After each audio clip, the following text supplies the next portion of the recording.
8월 한 달은 행복이라는 주제로 말씀을 함께 나누어 보려고 합니다. 그 첫 번째로 마태복음 28장 1절에서 10절까지의 말씀을 가지고 행복과 희망의 뿌리라는 제목으로 함께 말씀을 나누도록 하겠습니다. 귀한 시간인 만큼 전하는 저나 듣는 여러분들이나 모두가 함께 은혜되는 시간이 되길 소망합니다. 누구나 사람은 그 절망적인 상황이 닥치게 되면 나의 의지와는 상관없이 낙심하게 됩니다. 그럼에도 불구하고 성도는 절망적인 상황에서도 낙심하지 말아야 하는데 그 이유가 무엇일까요? 그것은 바로 절망적인 상황이 주어진 그 순간에도 그리스도 안에 있다면 희망이 있기 때문입니다. 오늘 우리는 인생의 모든 행복과 희망의 뿌리가 바로 예수님이 부활하신 사건을 믿는 데 있으며 그런 의미에서 부활신앙만큼 복된 것은 없는 것입니다. 우리에게 부활신앙만 있다면 어떠한 고난과 절망도 극복할 수 있고 심지어는 죽음의 문제 앞에서도 두려워하지 않게 되기 때문입니다. 미국의 한 청년이 타 주에서 공부할 때 큰 자격 시험이 있어서 부모가 시험 전날 아들에게 전보를 쳤습니다. 사랑하는 아들아, 결코 용기를 잃지 말아라. 너희 엄마와 아빠가 요거 이제 your mom and daddy. 그런데 우체국 직원이 이 부모의 말을 잘못 알아들어가지고 이 마지막 구절을 your mom's dead, 너희 어머니가 죽었다 라고 전보를 보냈습니다. 그 전보를 받고 아들은 그냥 시험을 포기하고 12시간 차를 몰아 집으로 갔습니다. 그런데 집에서 어머니가 아들을 맞이해 주는 것입니다. 그때 아들은 전보가 잘못됐구나 라는 것을 알고 안도하며 이렇게 말을 합니다. 어머니, 저는 오늘 인생의 두 가지 큰 경험을 했습니다. 죽음의 고통과 삶의 환희를 한꺼번에 경험했어요. 저는 비록 시험은 못 봤지만 어머니가 살아계신 것만 해도 감사할 뿐입니다. 어떻게 보면 죽음이 있기에 삶의 기쁨과 행복과 감사를 더 느끼게 되는 것입니다. 또한 죽음이 있기에 사람은 겸허해지는 것입니다. 어느 날 한 성도분이 몸이 아파 병원에 갔다가 암이라는 정말 청천벽력과 같은 그런 진단을 받게 되었습니다. 그 순간 이 마음에 좀 더 용서하며 살 걸, 좀 더 베풀며 하나님께 감사하며 살 걸, 좀 더 건강을 살피며 살 걸 하는 회한이 생겼다고 합니다. 흔히 지옥에 가면요, 사방에서 가장 많이 들리는 소리가 이 껄껄껄 소리라고 합니다. 그는 암 진단을 받고 그동안 악착같이 모은 돈을 모아 아파트 평수는 넓혔지만 가족들과 보다 더 행복하게 살지 못하고 더 교회에서 열심히 주의 종을 도와 섬기지 못한 것이 너무나 후회가 되었습니다. 이틀 후에 이제 마음의 준비를 하고 입원을 하려고 다시 병원을 찾아갔는데 의사 선생님이 이렇게 말하는 거예요. 아이고, 선생님 죄송합니다. 정밀 검사를 해봤더니 암이 아닌 종양이었습니다. 그때 갑자기 삶의 밝은 햇살이 비치면서 만물이 다 아름답게 느껴졌다고 합니다. 들풀의 합창소리가 들리는 것 같았고 항상 마시던 공기가 그렇게 상쾌한 줄 처음 느꼈다고 합니다. 또한 삶 자체가 너무나 소중하게 느껴지면서 미움과 질투와 불평과 이 욕심이 사라지고 마음의 평화가 찾아오더라는 것입니다. 그때 그분은 굳게 다짐했습니다. 내가 이제부터는 하나님을 더 잘 섬기고 더 주를 위해 살고 가족과 이웃을 더 사랑하며 살겠습니다. 우리 하나님은 인생의 깊이를 더하게 하시려고 때로는 사람에게 죽음도 허락하십니다. 죽음이 가르쳐주는 가장 큰 교훈은 늘 겸손해야 한다는 것입니다. 그처럼 평소에 겸손하기를 힘쓰면 삶의 선한 열매가 많이 맺히게 될 것입니다. 때가 되면 죽음은 자신에게도 현실이 됩니다. 그러나 죽음을 잊게 하신 하나님은 예수 안에서 부활도 약속하셨습니다. 성도에게 죽음은 영생으로 들어가는 관문이 됩니다. 그러므로 늘 부활 신앙을 가지고 사시길 바랍니다. 우리가 부활 신앙을 가지고 살기 위해서는 첫째로 무엇보다 먼저 자신에 대한 확신이 있어야 됩니다. 본문 1절 말씀을 보면 부활하신 주님을 처음 본 사람들은 막달라 마리아와 다른 마리아였습니다. 왜 주님은 자신의 부활을 12 제자 대신에 그 7 귀신이 들렸던 굉장히 천한 여인이었고 또 일설에 의하면 로마 군인에게 몸을 파는 창녀였다는 그 막달라 마리아에게 먼저 보여주셨을까요? 그것은 바로 주님으로부터 치유의 은혜를 받은 후 주님을 가장 사랑했고 주님의 무덤도 제일 먼저 찾을 만큼 마음 깊이 주님 사랑을 잊지 못했던 마리아였기에 역사상 가장 먼저 주님의 부활을 목격하게 된 것입니다. 이처럼 하나님의 은혜는 소유의 넉넉함이나 유능하고 유명한 사람의 것이 아니라 주님을 사랑하고 주님의 은혜를 간절히 사모하고 추구하는 자의 것이라는 것을 알 수 있습니다. 당시 여성들의 지위는 형편없었지만 주님 사역에 있어서는 여성들이 큰 역할을 했습니다. 누가복음 8장 1절에서 3절을 보면 막달라 마리아, 요한나, 수산나를 비롯한 여러 여자가 자기들의 소유로 예수님의 사역을 도왔습니다. 사실 그 당시 여성들이 할 수 있는 가장 최선의 것은 자기가 가진 그 소유로 주님의 사역을 돕는 일뿐이었고 그것이 주를 위한 최선이었고 이 여인들은 자신들이 할 수 있는 이 최선의 것으로 마음을 다하여 주를 섬겼던 것입니다. 결국 그녀들의 마음이 담긴 후원으로 예수님의 복음 사역이 큰 힘을 얻게 되는 것을 볼 수가 있습니다. 사실상 사람은 별로 차이가 없습니다. 성경을 보면 믿음이 강한 사람들도 대부분 넘어진 전력이 있습니다.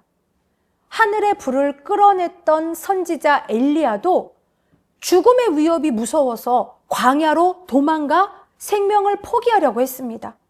그것이 인간의 본 모습이기에 우리는 오직 하나님께만 희망을 두어야 합니다.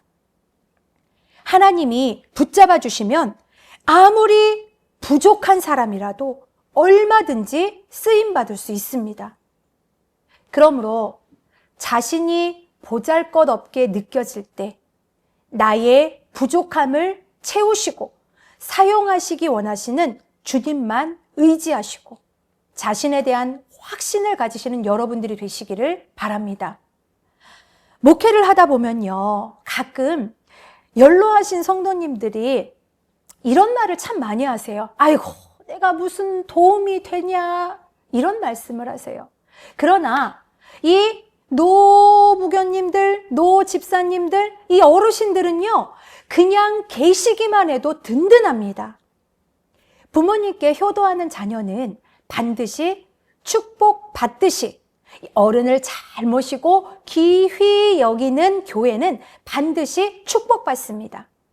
그런 의미에서 연로한 성도님들도 이제는 내가 뭐 도움이 되나 하지 마시고 내가 이렇게 중요한 존재구나 라고 생각하셔야 합니다.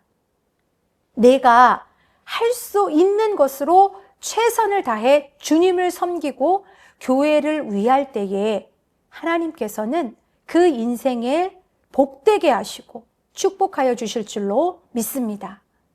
여러분, 이 세상에 현재의 위치에서 그 자리에 있는 사람 중에 쓸데없는 사람은 한 사람도 없습니다. 우리가 지금 이곳에서 만나 이렇게 함께 예배하는 자리에 있는 것은 우연이 아니라 하나님이 다 필요에 의해서 만나게 하신 것입니다. 그처럼 하나님은 우리를 통해 큰 일을 이루시기를 원하신다는 사실을 믿고 자신에 대한 분명한 확신을 가지고 주신 사명대로 힘써 행하시는 여러분들이 되시기를 바랍니다. 두 번째로 부활신앙을 가지고 살기 위해서는 지금 있는 위치에서 새롭게 출발해야 됩니다. 5절에서 7절 말씀에 보면 막달라 마리아가 무덤에 왔을 때 주의 천사가 하늘에서 내려와서 이렇게 말을 하죠. 너희가 예수님을 찾는구나. 예수님은 말씀대로 살아나셨다. 빨리 제자들에게 그 사실을 알리고 예수님이 제자들보다 먼저 갈릴리로 가실 것이니 거기서 예수님을 뵈라. 그리고 이제 10절 말씀을 이렇게 다시 보면 다시 예수님이 이제 직접 나타나셔서 말씀을 하십니다. 무서워하지 마라. 가서 내 형제들에게 갈릴리로 가라 하라. 거기서 나를 보게 될 것이다. 여러분, 예수님은 왜 화려하고 여건이 좋은 예루살렘이나 12제자 외에 제자들이 가장 많이 배출된 예루살렘의 인근 베다니에서 만나자고 하지 않고 왜 당시 유대 사회에서 그 멸시받던 변방 중에 변방 지역이었던 그 갈릴리에서 만나자고 했을까요? 성경에서 이 갈릴리는 어떤 지역입니까? 바로 갈릴리는 예수님의 복음 운동이 처음 시작된 곳으로부터 예수님께서 그곳에서 만나자는 것은 주님의 사랑을 회복해 다시 시작하라는 뜻인 것입니다. 때로 어려움이 있어도 늦었다고 하지 말고 끝났다고 포기해서도 안 됩니다. 나이 탓이나 환경 탓이나 자본 탓을 해서도 안 됩니다. 지금이 중요합니다. 지금 내게 주신 은혜로도 충분하고 족합니다. 그러므로 힘이 조금이라도 있을 때에 내가 주님을 위해 주님의 몸된 교회를 위해 무엇인가를 할 수 있을 때에 주신 힘과 능력과 믿음으로 힘써 행하시는 여러분들이 되시기를 소망합니다. 혹시라도 지금 현재 이 고난과 어려움 가운데 있다면 그 고난 중에도 마음을 새롭게 먹고 다시 시작하라는 하나님의 사인이라는 것을 깨닫는 영혼들이 되시기를 바랍니다. 옛날에 한 아버지가 외아들을 무척이나 사랑했습니다. 그 아버지는 아들을 위해서라면 뭐든지 다 해주었어요. 대학에 들어가자 논과 소를 팔아 등록금을 대주었고 돈이 필요하다면 빚을 내서라도 그 아들에게 힘써 보탬이 되어주었습니다. 그러나 아들은 아버지의 은혜도 모르고 객지에서 탕자처럼 놀러 다녔습니다. 그 소식을 듣고 아버지는 아들이 달라는 대로 다 주는 것이 결코 아들을 위한 길이 아니라는 것을 깨닫고 더 이상 돈을 보내지 않았습니다. 이제 얼마 후에 막 돈을 아버지가 안 보내니까 화가 난 아들이 아버지에게 전보를 칩니다. 당시 그 전보는 딱 10자를 넘지 말아야 했기 때문에 이렇게 보냈어요. 굶어 죽을 상황임 아들. 그 전보를 받고 아버지는 마음이 아팠지만 이렇게 답신을 했습니다. 굶어 죽어도 모름 아버지. 자, 그 전보를 받고 화난 아들은 아버지와 인연을 끊고 분노를 품은 채 먹고 살기 위해 닥치는 대로 일을 했습니다. 그 후 20년이 지나 삶이 이제 안정되고 자기도 이렇게 자식을 키우면서 자식이 하는 모습을 보니까 그때서야 점차 아버지 생각이 나는 거예요. 곰곰이 생각해 보니까 아버지의 전보를 받고 난 다음부터 자기가 정신을 차리고 변화됐다는 것을 깨달았습니다.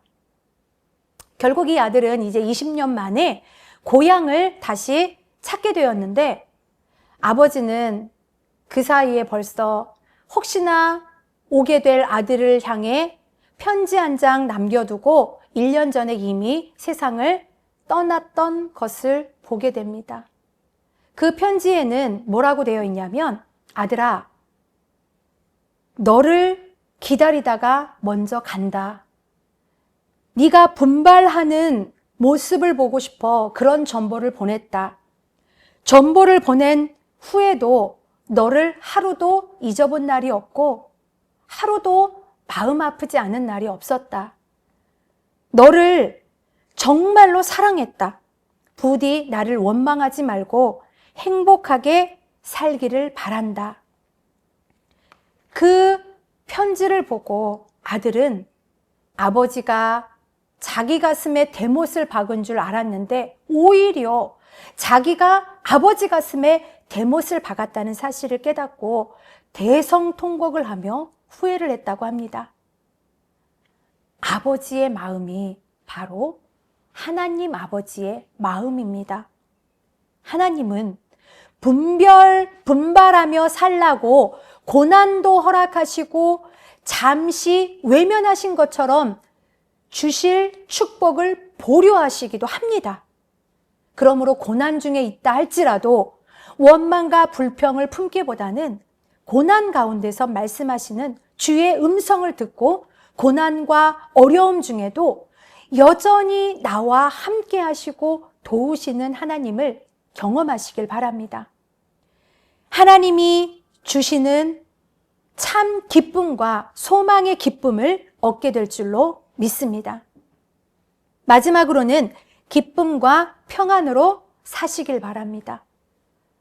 본문 8절 말씀을 보면 두 여자들은 예수님의 부활 소식을 듣고 무서움도 있었지만 크게 기뻐했습니다. 그리고 이제 그곳을 빨리 떠나 제자들이 있는 곳으로 가려고 했을 때 주님이 그들에게 나타나 뭐라고 하시냐? 평안하냐? 라고 물으시고 또 뭐라고 하시냐? 무서워하지 말아라 라고 말씀하십니다. 이 장면은 부활의 믿음을 가지고 기쁨과 평안이 넘치는 삶을 살아야 한다는 도전을 줍니다. 어느 날 한 미국 선교사님이 한국 교회에서 이제 설교를 하는데 이 강단 아래에서 이렇게 말씀을 듣고 있는 그 성도들의 표정을 보니까 너무나 어둡고 심각해서 이제 이 목사님이 그 통역하시는 목사님에게 물었습니다. 아니 목사님, 성도들의 표정이 다 어두운데 혹시 제 설교가 마음에 안 드는 부분이 있나요? 어떻게 제가 계속 설교를 해도 되는 겁니까? 통역 목사님이 그 질문에 할 말이 없어서 이렇게 대답을 했습니다. 한국 성도들은요, 십자가를 깊이 묵상해서 보통 예배 때 저런 표정들을 짓습니다.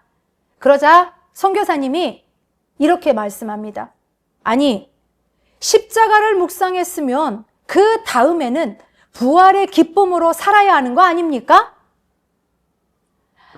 100m 달리기에서 80m까지만 달리면 아무리 빨리 달려도 소용이 없듯이 신앙생활에서 십자가만 묵상하고 부활의 영광을 외면한다면 중요한 것이 빠진 셈이 됩니다.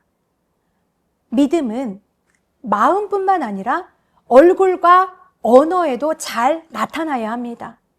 그러므로 늘 부활 소망을 가지고 얼굴과 언어에도 기쁨이 넘치게 해야 합니다.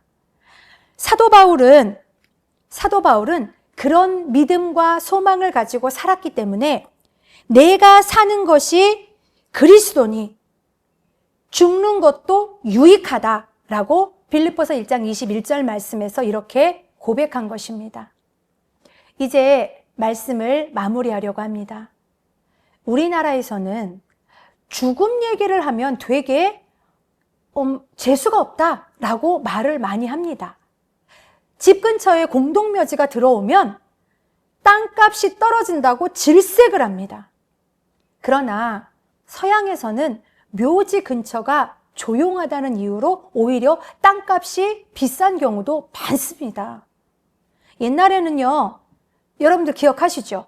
엘리베이터에도 4층은 영어로 F라고 적어 놓았고 집 호수도 101호, 102호, 103호는 있는데 104호는 생략하고 105호로 넘어갔습니다. 이 사자 쓰는 거를 꺼려했던 시절이 있었습니다. 넉사자와 죽을 사자는 전혀 다른데도 그런 미신에 사로잡힌 것입니다. 아니, 그런 식으로 하면 목사란 말이나 사관이라는 말도 쓰면 안 되죠. 이 나무에 목매 죽은 사람이란 뜻으로 들려줄 수 있기 때문입니다. 또한 그런 식으로 하면 사자 들어간 신랑감과 결혼해서도 안 돼요. 그러면 집안이 쫄딱 망해야 됩니다. 검사, 판사, 의사, 회계사, 또 뭐 있죠? 법무사, 교사. 왜 그런 헛된 미신에 빠집니까? 죽음에 대한 두려움 때문입니다. 이 죽음을 두려워하면 더 죽을 일만 생기고 불행의 사자가 신나게 찾아옵니다. 반면에 죽음 이후에는 부활의 영광이 있음을 믿고 평안 가운데 항상 기뻐하고 항상 감사하고 범사에 감사하면 죽음과 불행의 사자가 한 길로 왔다가 7길로 도망칠 것입니다. 부활하신 예수님의 사랑은 지금도 변함이 없습니다.